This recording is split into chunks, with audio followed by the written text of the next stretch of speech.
سلیمان علیہ السلام اللہ کے ایک ایسے نبی ہیں جن کو اللہ تعالیٰ نے علم و حکمت بہت زیادہ نوازا اور دنیا کی حکومت عطا فرمایا. بہت بڑی حکومت سلیمان علیہ السلام کے ہاتھ میں تھی. اتنا ہی نہیں، ہواؤں کو سلیمان علیہ السلام کے تابع کیا گیا تھا. وہ جس طرف چاہتے تھے ہوائیں اس طرف اڑتی. سارے پرندوں کی بولیاں ان کو سکھائی گئیں، جانوروں کی، جنات کی، ہر ایک کی بولی آپ کو سکھائی گئی اور ان پر حکومت بھی آپ کو دی گئی.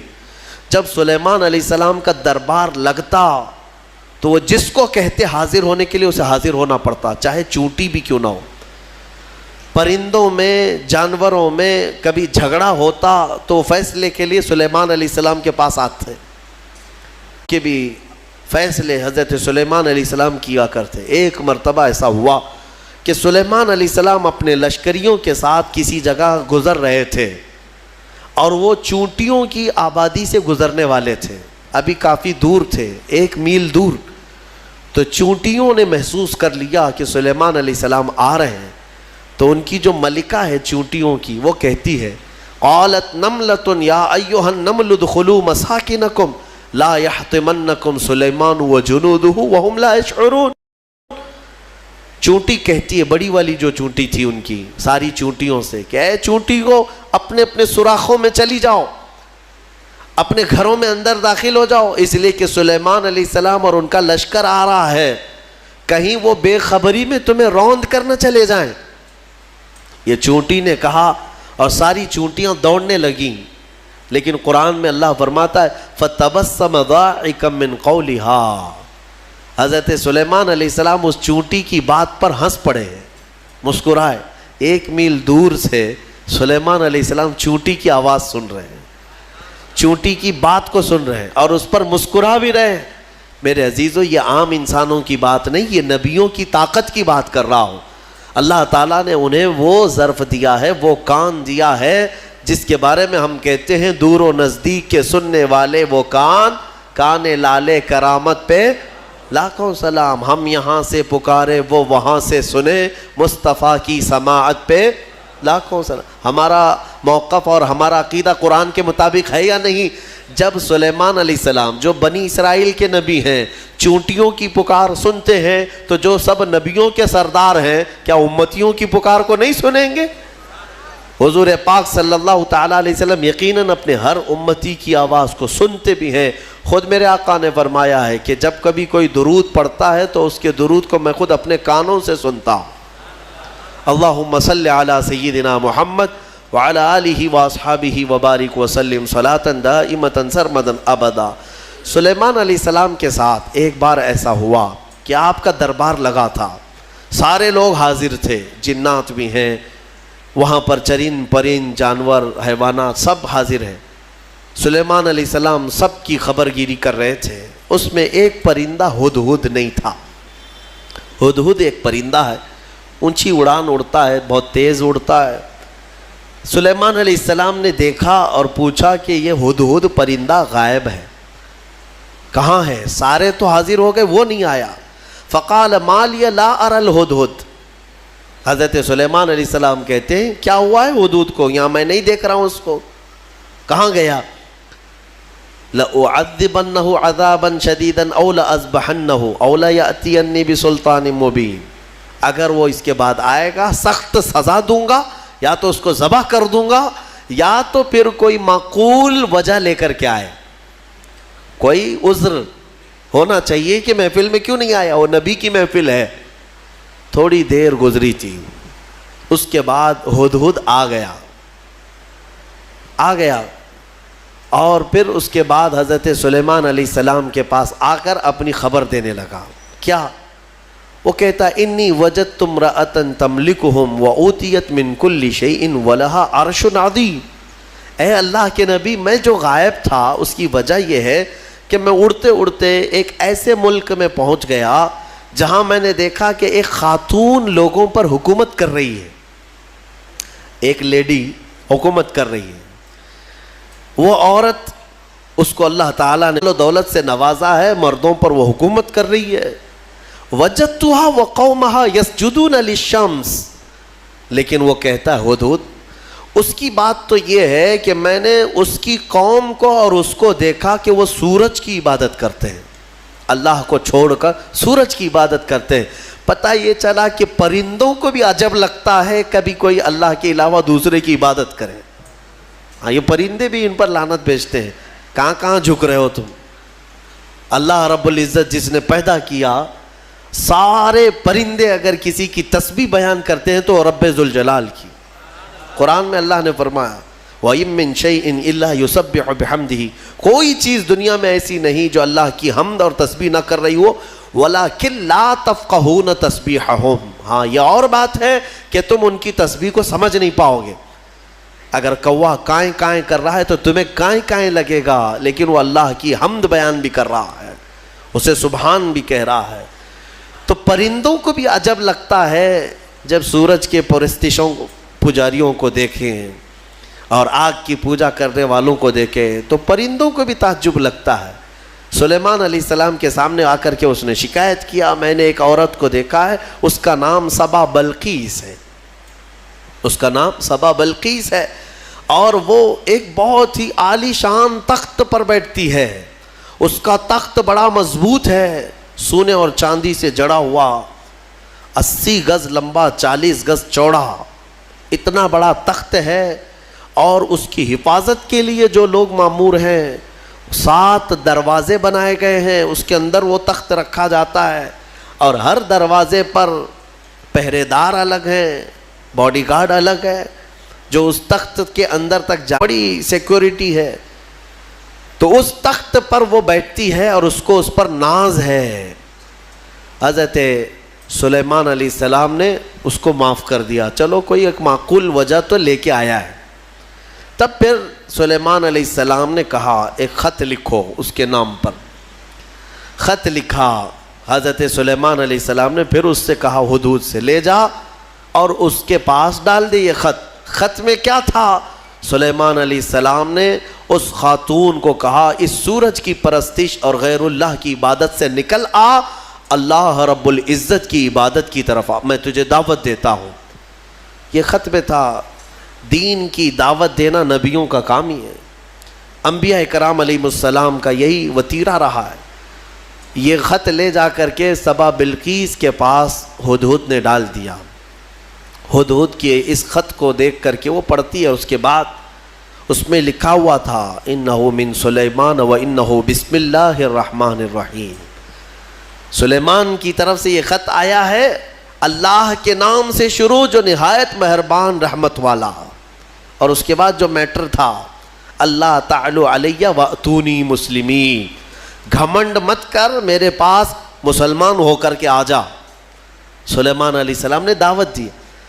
تب سبا بلقیس، اس کا اپنا ایک رعب تھا، اس کی فوج تھی، اس کی رعایا تھی، حکومت تھی، تو اس نے اپنی قوم کے بڑے بڑے اعزاء کو بلایا، جو شرفاء تھے ان کو بلایا اور مشورے کے لیے پوچھا کہ لوگوں دیکھو میرے پاس سلیمان علیہ السلام کی طرف سے خط آیا ہے اور وہ مجھے بلا رہے ہیں کہ تو یہ سورج کی پرستش چھوڑ اور میرے دین پر آ جا، اللہ وحدہ لا شریک کی عبادت کر، تم لوگ کیا مشورہ دیتے ہو؟ تو لوگوں نے یہ کہا، اس کے جو وہاں محل کے پہرے دار تھے یا وزراء تھے، انہوں نے کہا قالوا نحن اولو قوت و اولو بأس شدید، ہم لوگ بہت طاقتور لوگ ہیں اور بہت سخت ترین حملہ کرنے والے لوگ ہیں، باقی معاملہ تمہارے اوپر ہے اے سبا بلقیس، اگر تم حکم دو گی تو ہم حملہ کریں گے، لڑیں گے۔ تو اس عقل والی خاتون تھی، اس نے کہا قالت ان الملوک اذا دخلوا قریۃ افسدوها، میں دیکھتی ہوں کہ جب بھی کوئی بادشاہ کسی ملک میں حملہ کرتا ہے تو پورا تباہ و برباد کر دیتا ہے، شہر کے شہر بکھر جاتے ہیں، وجعلوا اعزت اہلھا اذلۃ، بڑے بڑے عزت والے لوگ ذلیل ہو جاتے ہیں، گھر ٹوٹ گئے، دکانیں برباد ہو گئیں۔ تو سبا بلقیس کا یہ جملہ توجہ سے کہ جب بھی کسی شہر پر یا کسی بستی پر یا کسی ملک پر حملہ ہوتا ہے تو بچتا کیا ہے؟ کھنڈرات، سب تباہ و برباد ہو جاتا ہے۔ لڑائیاں دو بادشاہوں کی ہوتی ہیں لیکن پوری تباہی قوم کی ہوتی ہے۔ ابھی ہم دیکھ رہے ہیں مسلسل اخبار یوکرین کی پڑھتے ہوں گے یا سنتے ہوں گے یا دیکھتے ہوں گے آپ لوگ. بات دو لوگوں کی اور اس میں پوری کی پوری قوم پس جاتی ہے. پورے کے پورے شہر رشیا نے ہلاک کر دیے. آج ہی جا کر کے اٹھا کر کے اخبار دیکھ لینا یا نیوز دیکھ لینا, ایک ایک شہر کو رشیا نے جو جلایا ہے 90% شہر جل چکا ہے, 90% شہر جلا ہوا ہے. جو بچے ہوئے لوگ تھے وہ مارے گئے ہیں یا جل گئے ہیں. باضابطہ میزائل داغے گئے, وہاں کی سرکاری حکومتیں توڑ دی گئیں, تباہ کر دی گئیں, گاڑیاں جلی ہوئی راکھ کی ڈھیر بنی ہوئی ہیں, ایک پورا پورٹ قبضے میں لے لیا. یوکرین چھوٹا سا ایک ملک ہے, لیکن رشیا پورے کے پورے ٹینک اتار دے, میزائل داغ دے, شہر کے شہر کو جلا دے. مزے کی بات تو یہ ہے کہ آتنکوادی نہیں ہے. ہاں, مزے کی بات تو یہی ہے کہ وہ ٹیررسٹ نہیں ہے, آتنکوادی نہیں ہے. آتنکوادی تو افغانستان والے ہیں, آتنکوادی تو ملک شام والے ہیں, یمن والے ہیں. دنیا کی اس دوہری پالیسی کو محسوس کرتے ہو کبھی؟ میڈیا والوں کی زبان سے سنا کہ رشیا آتنک پھیلایا ہوا ہے, دہشت پھیلایا ہوا ہے.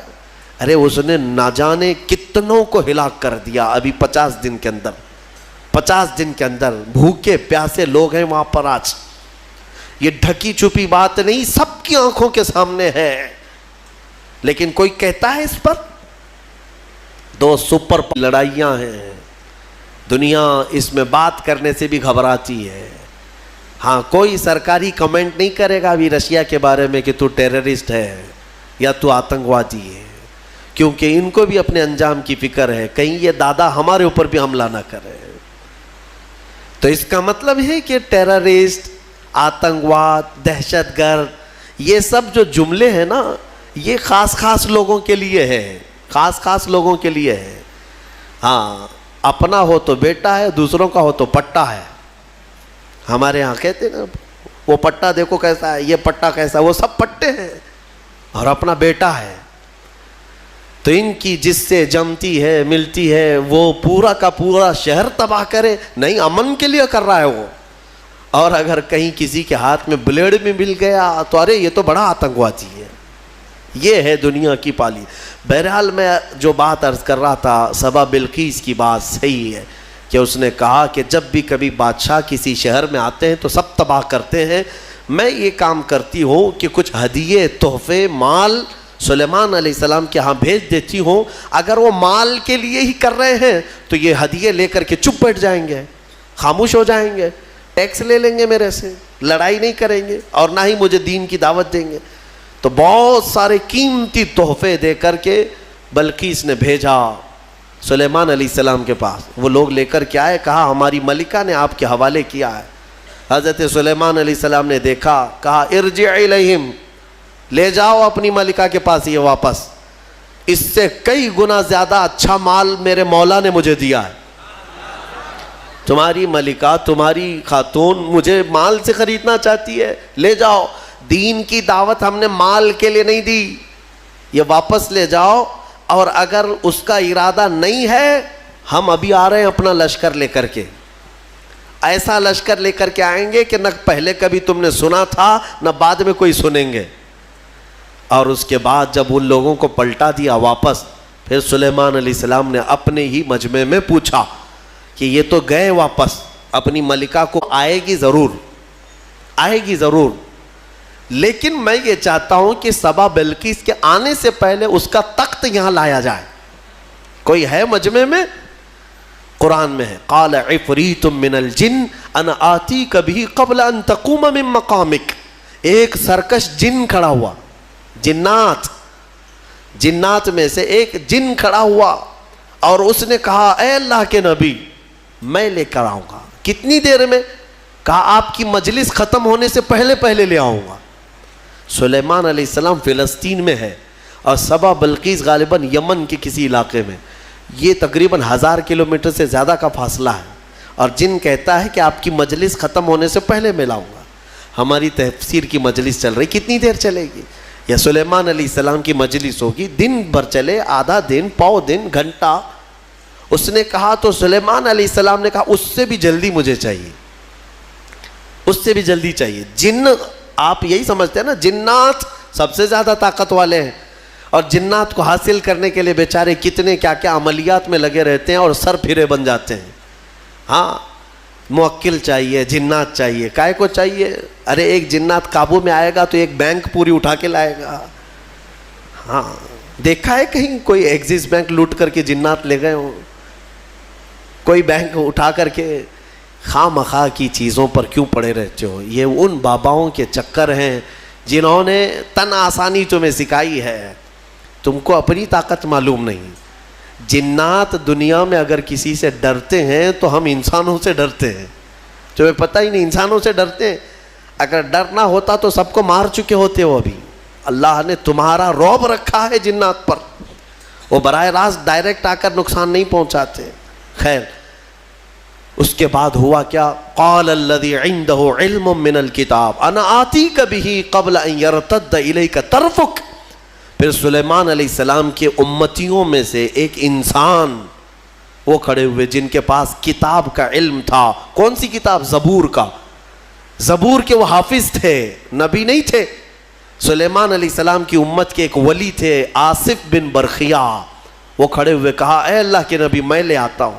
کہا کب تک لاؤ گے؟ کہا آپ کی پلک جھپکنے سے پہلے لاؤں گا، آپ کی پلک جھپکنے سے پہلے لاؤں گا۔ اتنا فاسٹ۔ اور قرآن کہتا ہے فَلَمَّا رَآهُ مُسْتَقِرًّا عِنْدَهُ۔ حضرت سلیمان علیہ السلام سے بھی بات ہو رہی تھی، پھر سلیمان علیہ السلام نے پلٹ کر کے دیکھا تو وہ تخت لا چکے تھے۔ ارے اتنی تیز، یہ کون سی طاقت ہے؟ انٹرنیٹ کا زمانہ، فیکس کا زمانہ، کوئی ایسی چیز ہے جو فوراً پارسل میں بھیج دی جائے۔ آج بھی اتنی فاسٹ سروس نہیں آئی۔ یہ 4000 سال پہلے اگر فاسٹ سروس آئی تھی تو تمہیں اندازہ ہونا چاہیے قرآن بتا رہا ہے اولیاء اکرام کی طاقت کتنی ہوتی ہے۔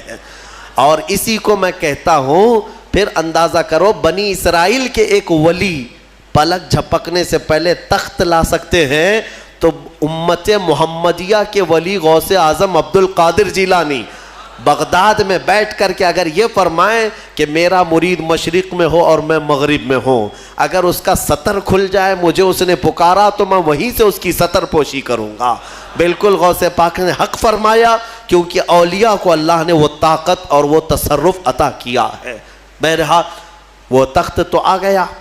وہ پتہ نہیں کتنے دنوں کے بعد سبا بلقیس آئی، سلیمان علیہ السلام نے اس میں تھوڑے سے سوراخ کر دی، کچھ جگہ سے کھرچ دیا اور کہا اس کو تھوڑا سا ڈیمیج کر کے رکھو اور دیکھتے ہیں اس کو آنے دو وہ اپنے تخت کو پہچانتی ہے یا نہیں۔